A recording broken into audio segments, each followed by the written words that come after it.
How to repost on TikTok. Hey everyone, welcome back to the channel. In today's video, I'll show you how to repost on TikTok. So now without further ado, let's get started. So here, first thing first, open the TikTok app on your phone and make sure that you're logged in to your account.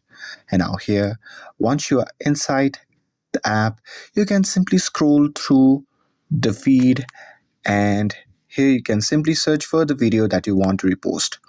And now here, once you've found the video that you want to repost, you can just tap on the share icon shown in the bottom right side of the screen. And now here, from the pop-up menu, you can just tap on repost. And once you do that, the repost icon will highlight, showing that the video has now been reposted. And that's it.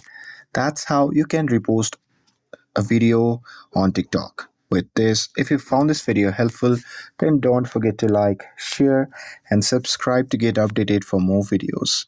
Thanks for watching, and I'll see you in the next video.